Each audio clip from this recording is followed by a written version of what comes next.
You shouldn't have come here. It's not safe. I had to. You're in danger. TTook it OfE, easy now. The words came out shaky, tangled between fear and disbelief. Sarah's voice cracked against the thunder that rolled across the valley, swallowed by the restless clatter of rain on the tin roof. She didn't mean for it to sound like a plea, but it did. Her hands trembled where they hovered near her lantern, the faint light flickering against the dusty barn walls. The ranch smelled of damp hay, leather, and iron, old things that had seen too much. Dust swirled in the air, glinting gold in the lantern's soft glow. Her boots sank slightly in the straw-covered floor as she took a small step back, eyes locked on the man before her. The rancher. He filled the doorway like a shadow come to life.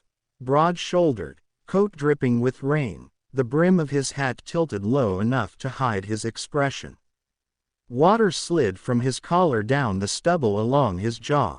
In the half-light, his face looked carved from stone. Everyone in Dry Creek knew him. Caleb Holt, the man who never lost a bet, a fight, or an ounce of control. Rumor said he'd once run with outlaws before settling this land, and that there wasn't a soul who could shake him. But tonight, under that raging sky, even Caleb looked uncertain. He took a slow step forward, boots crunching in the hay. "Easy now," he echoed, his voice low, gravel rough, but not unkind. "Ain't no call for that look in your eyes." Sarah's heart pounded so hard she thought he might hear it. "Then you shouldn't have come here." She raised the lantern a little higher, trying to mask her shaking hand. The light fell across his chest, catching the faint silver of a sheriff's badge tucked beneath his coat. That, more than anything, made her hesitate. "I had to," Caleb said. "You left me no choice." "Left you?" She started, but the words tangled. She had no reason to trust this man. 2 days ago, his men had been the ones riding across her fields, marking off boundaries, claiming they'd bought the deed fair and square. Her father's land, her land now, taken in the flick of a pen and a forged signature. The rain beat harder, wind howling through the cracks in the wood. Caleb took another step, the boards creaking under his weight. "I ain't here to take nothin' from you, Sarah." She laughed. A short, bitter sound. "That's rich, coming from you." Caleb's jaw flexed. He looked away for a moment, as if the floorboards held something worth studying. "You think I don't know what it's like to have something stolen out from under you?" "Spare me the sermon," she snapped. Her fear had begun to twist into anger now, burning hot enough to steady her voice. "My father died defending this place. You think I'll just hand it over because some rancher with a fast gun tells me to? Easy now." Caleb's eyes lifted, the firelight catching something raw in them, something that didn't match the stories she'd heard.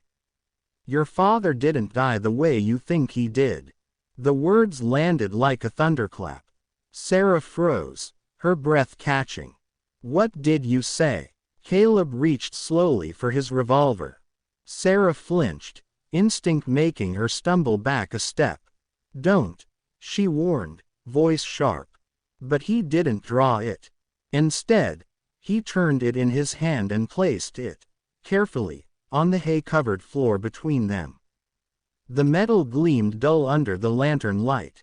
"If I meant harm," he said quietly, "you'd already know it." Sarah stared, confused, her pulse racing. "Then what do you want from me?" He took off his hat, rain-dark hair falling over his forehead. The gesture made him seem suddenly human, even tired. "I came to tell you the truth," he said. "About who signed that deed. About who killed your father." For a long moment, neither of them moved. Only the wind filled the silence, whistling through the barn's rafters like a restless ghost. Sarah's throat went dry. You expect me to believe you? Caleb's voice softened. I don't expect anything. But the man who took your father's land, he's the same man that's been trying to bury me for years. Name's Jeb McAllister. He forged that deed and pinned the blame on me. The name hit her like a strike of lightning. Jeb McAllister. Her father's old business partner, the man who'd disappeared the night before everything went wrong. Caleb saw the recognition in her face. Now you see why I had to come, he said. You want your land back. You want justice. Then you and me, we're gonna have to ride together come morning. The lantern flickered, casting shadows that seemed to close in around them. Sarah swallowed hard, her mind spinning between disbelief and the faint, dangerous spark of hope. Outside, thunder cracked over the hills, echoing through the valley like a warning, or maybe a promise. Inside the barn, the rancher took one quiet step closer, and with that single move, both their fates began to change. The first light of dawn crept through the cracks in the barn, turning the air to golden dust. Sarah hadn't slept. She sat on a bale of hay, lantern burned out, revolver resting in her lap, Caleb's revolver. He had given it to her before stepping out into the storm hours ago, promising he'd return before sunrise. She told herself she didn't care if he came back. But every creak of the barn door made her heart stumble. When he finally did appear, wet and grim from the rain, his presence filled the space again, steady, grounded, dangerous. He carried a folded envelope, edges smudged with mud and something darker. He laid it on the hay between them. McAllister's handwriting, he said simply. And proof enough to hang him. Sarah looked from the paper to Caleb. You expect me to believe you found this in one night? Caleb gave a dry laugh. Didn't find it. Took it. Something about the way he said it made her stomach twist. Took it from where? From the man himself, he said, meeting her eyes. He's at the edge of your father's north pasture. Or what's left of him. Sarah's breath caught. You mean, I didn't plan on killing him, Caleb interrupted.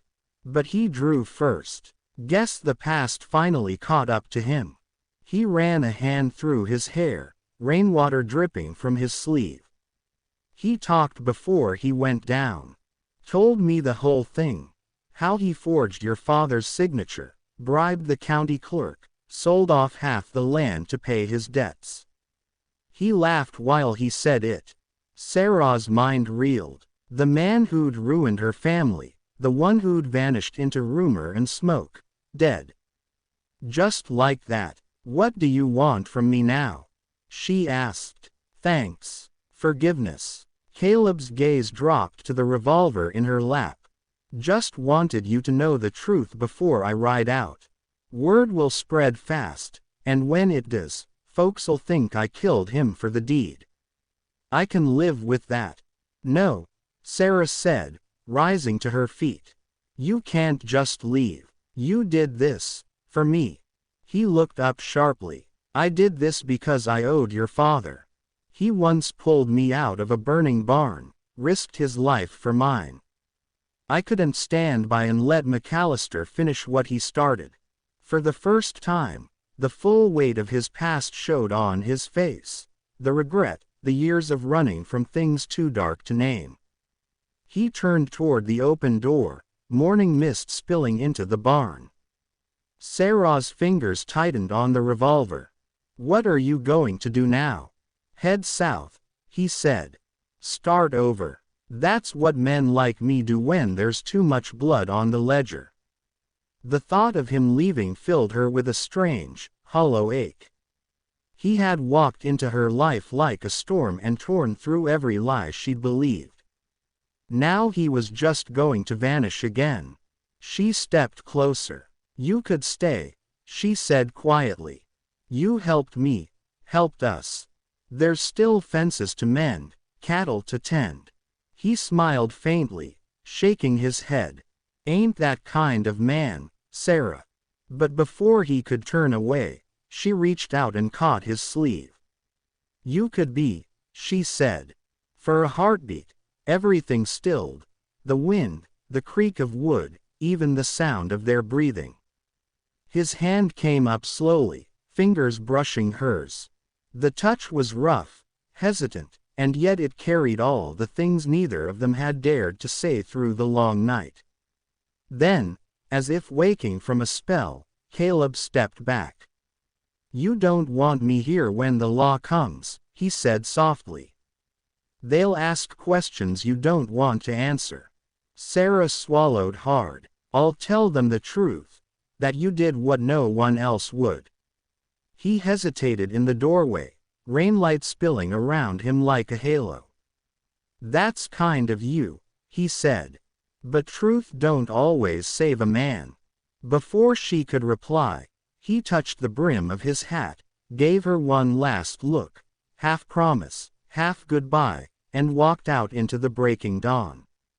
Sarah stood there, watching him disappear over the ridge until he was nothing but a dark figure swallowed by the sun. In her hand, she still held his revolver, heavy, cold, real. A reminder of everything that had changed. Outside, the wind shifted through the valley, carrying the scent of rain and the faint echo of hoofbeats. The land was hers again, though it no longer felt the same. It had cost blood, truth, and something deeper, a trust born in fear and ended in silence. But as Sarah turned back toward the house, a thought flickered like the first spark of morning. Maybe, just maybe, some storms didn't come to destroy. They came to clear the air for something new. And though the rancher was gone, his promise, unspoken, unfinished, lingered in every breath of wind that crossed her land.